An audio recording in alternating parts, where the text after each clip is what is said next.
Hello, my dear students. Hoping you all are well and enjoying this new way of learning. Am I right? Okay.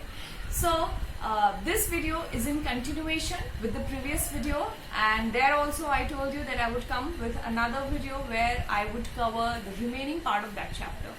Let me just recall what I covered in that chapter so that it may become easy for you to understand this video. In the previous video, I taught you the chapter number 1, which was how the little kite learned to fly. Right? In that poem, what you learned?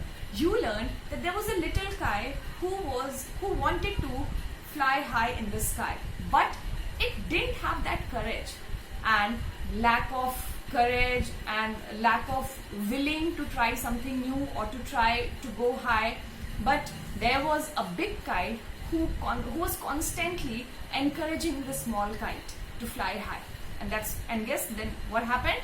You already know what happened then. The little kite was at first it was frightened, but then it could gather the courage, and then it could fly into the sky. Yes. So what we learned from that chapter? We actually learned from that chapter that problems may come our way. Sometimes we are not that much confident. Sometimes we lose confidence. But that does not mean you don't have to try for it. You have to give it a try. Okay, so we have to overcome our fears and accept all the challenges that come our way bravely. Okay, so now that in that video I covered this whole poem where I taught you. Then I made you write true or false and some of the reference to context we did. Okay, so now we are going to begin the exercises which we could not cover in the last video. Let's see here. First of all, let me tell you that this message which has already been sent to you, you have to click on this, either you click on this link or you can type the same link into the web page, into the web Chrome, whatever you have, and then this page will redirect you to a page where all the videos you will get in just one go. It has been made for your convenience, okay? This is your English book, How the Little Kite Learned to Fly. This is what we covered in the last video. Yeah, we learned this. We did reference to context also. And we did true or false also. Yeah, that's it. So we have to today start from here. Write any 5 pairs of rhyming words from the poem in these blanks. Okay. So children, do you know what do the rhyming words mean? Okay, if you don't know, let me tell you that rhyming words are the words which synchronize with each other. What does this mean? It means they sound similar. Let me just help you. Let me try to make you understand with the help of this example. Yes. Set, head, fly, try, all, fall. What I'm actually trying to convey? I am trying to convey that they sound similar and they mostly come at the end of the sentence. Yes, in a poem, they mostly come at the end of the sentences. So they are called rhyming words which rhyme with each other, which sound similar. Okay, so you have to figure out 5 rhyming words from the poem and then you will write down in your English notebook. Next, playing with words. Fill in the blanks using the correct words from the bracket. Okay. So in these brackets, 2 words are given. We will be choosing the correct one. But before I begin with the reading of this question, I want to tell you what actually are written here. Here, weather. Children, they are actually homophones. Homophones means they sound similar. Although their spellings are completely different, they are spelled differently, but they are pronounced in a similar manner. See, their spelling is completely different, but the way I am pronouncing it is quite similar. We can blank line the roar of the lion from a distance.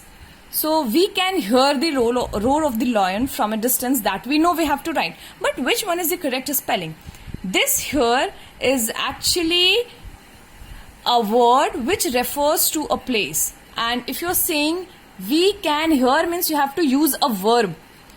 out of these two words, which one is verb? This here, H-E-A-R. Well, I would recommend you to learn all these spellings by your heart and also learn the meaning also.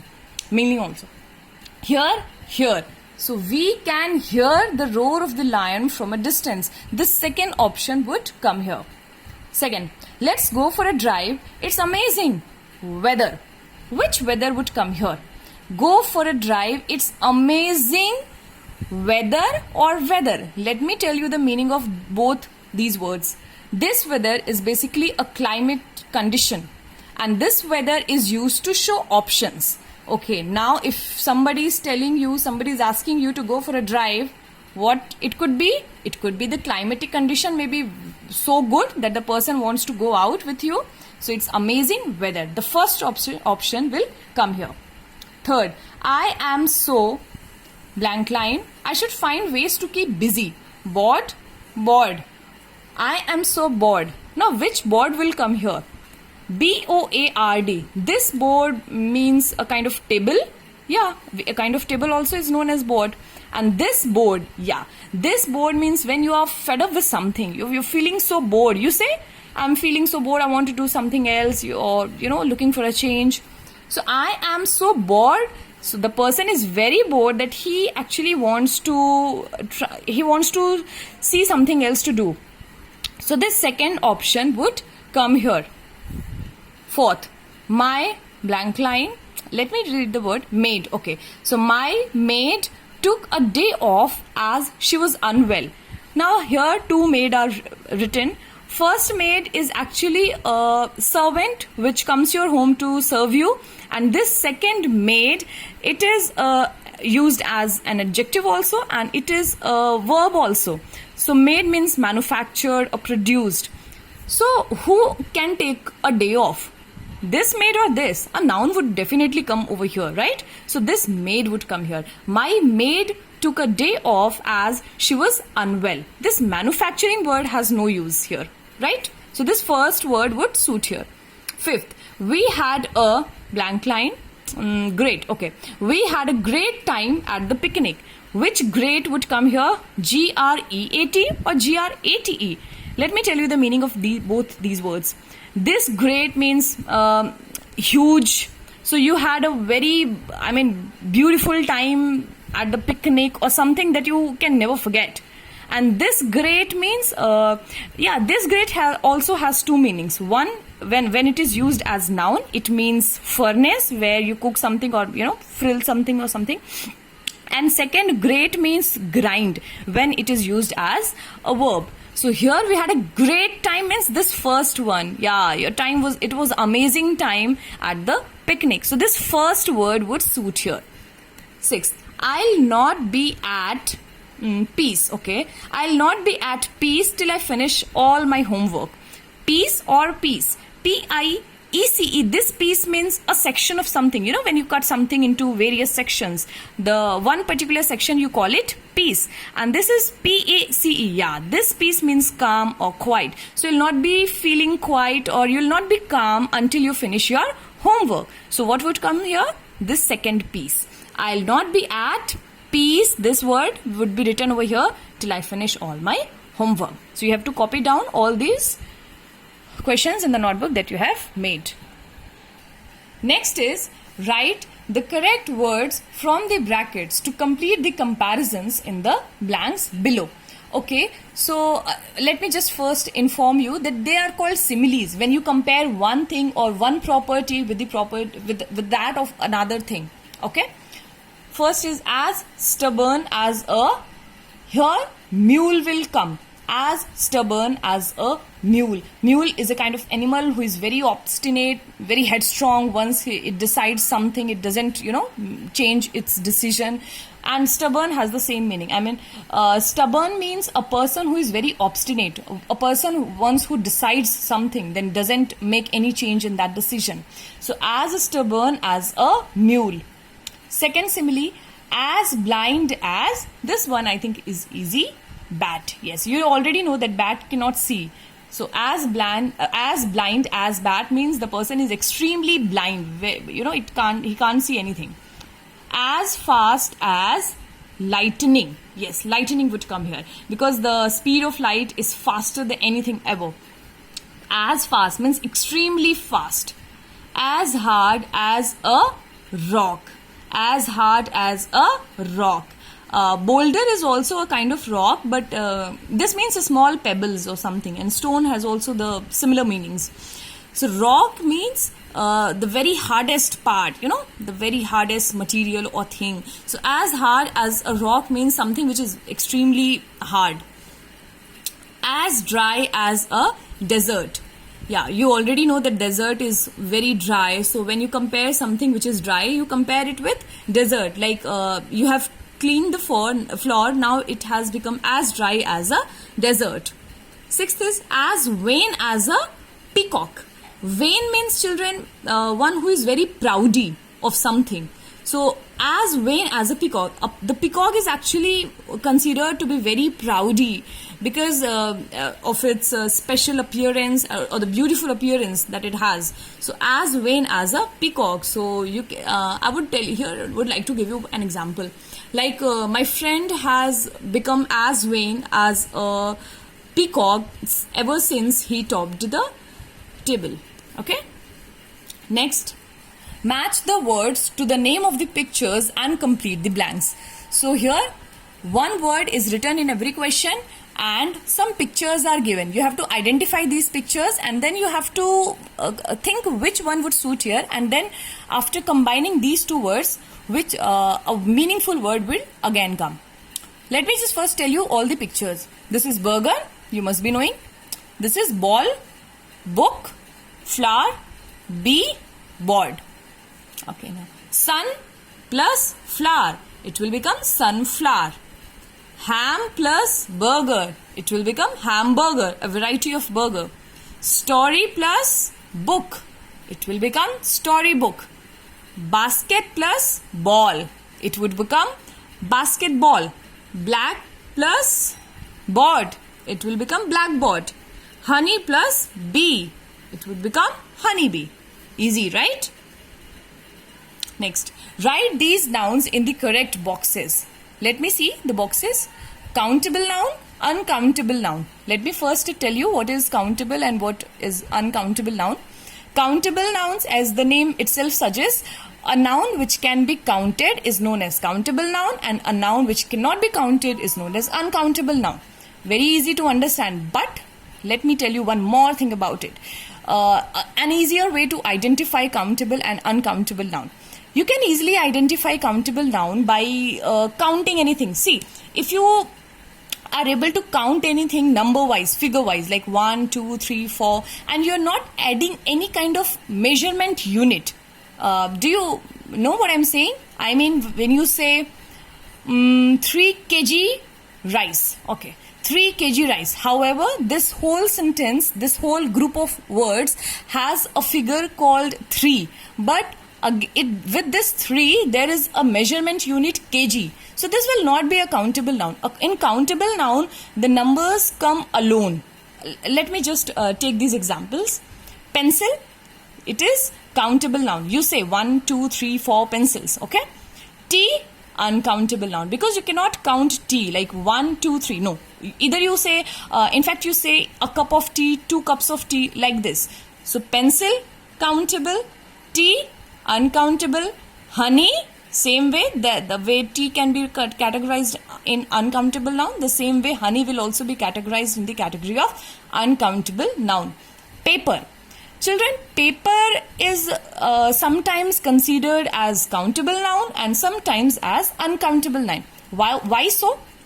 Because, see, if you are using paper as a composition material, like if you're counting it as a composition, or if you are talking about an official document, then in that case it is countable noun. But if you're just talking about the paper that you use for writing, it is uncountable, because you don't call it 1, 2, 3. You call it a sheet of paper, 2 sheets of paper. Like we said, a cup of tea, 2 cups of tea. The same way, a sheet of paper, 2 sheets of paper, 3 sheets of paper. So paper is put in the category of uncountable noun.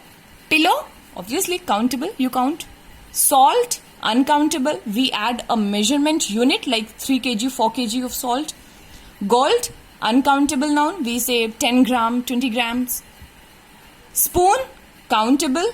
Petrol, uncountable, because liter is a unit which is used to define, which is used to measure petrol. Clock, countable. Okay, let me just first again tell you. Pencil, countable. Tea, uncountable. Honey, uncountable. Paper, uncountable. Pillow, countable. Salt, uncountable. Gold, uncountable. Spoon, countable. Petrol, uncountable. And last one is clock, which we will put under this table, countable noun. I hope this is clear to you. Now we'll come to hard words. There are 12 hard words which I have taken from the poem that you studied. First is afraid, AFRAID. Afraid means fear. Second is nodded, NODDED. Nodded means giving approval by shaking your head. Third is tranquil, TRANQUIL. Tranquil. Fourth is stirred, STIRRED. Stirred means moved. And tranquil, what did this word mean? Tranquil means calm, quiet, peaceful. Okay. Fifth, sight, SIGHT. Sight means seen. Sixth, sail, SAILED. Sailed means moving here or there. 7 is trembling, TREMBLING. Trembling means shaking in fear. 8th is whirling, WHIRLING. It means making a circular motion. 9th is frightened, FRIGHTENED. Frightened means when you are feeling afraid again. 10th is braver, BRAVER. Braver is actually the comparative degree of an adjective brave. So braver means more courageous. 11th is steadily, STEADILY. Steadily means gradually with uniform speed. 4th is thrilled, THRILLED. Means excited, felt happy, like this. Okay, you have to copy down all these hard words in your notebook. Next, word meanings. First, tranquil means peaceful, quiet. You know, the sky was tranquil. Second is stirred, means move. The kite first, was stirring. Third is trembling, shaking in fear. The small kite was actually trembling with fear. It was not trying to fly high, remember? Fourth is whirling, making a circular motion. So when it kind of could gather the courage, then what was the first activity that it performed? It was whirling. Steadily, slowly or gradually with uniform speed, means not changing your speed most often. So steadily, the kite was steadily now moving upwards. 6th is thrilled, excited, felt happy. When did this happen? I mean, when the kite was thrilled, when it reached to the high sky. 7th is brave, courageous or daring. The kite could only do this because it was brave. Answer the following question. These are the 4 questions that you have to answer. Like always, I have just written answer on the first slide, so that first you try to attempt on your own, and then in the upcoming slides, I have written the answers from where you can match.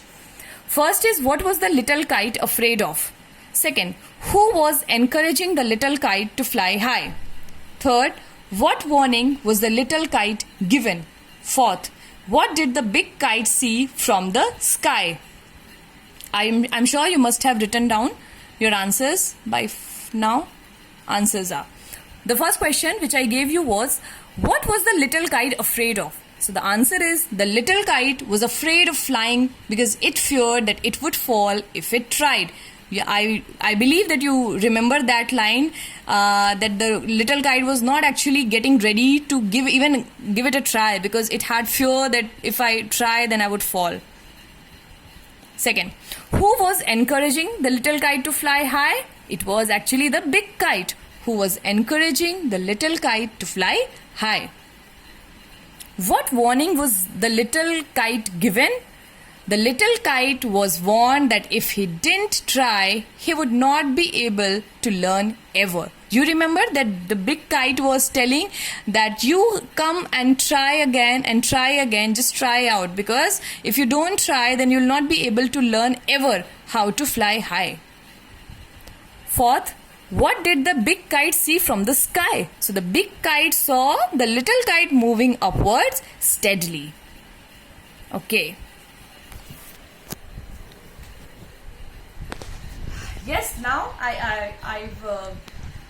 now let me just first again tell you what you have to do. The notebook that you have made for English, you have to write down all the exercises in your notebook. You will write down word meanings, you will write down hard words, you will write down question answers, and then you will recite the poem and you will learn all the question and answers, okay, before the test begins again. Okay, so yeah children, that's it for chapter number 4. I think it was great fun learning this chapter because we actually could learn a lot of things from this chapter, isn't it? So yeah, then wait for the next video. Till then, bye and take care.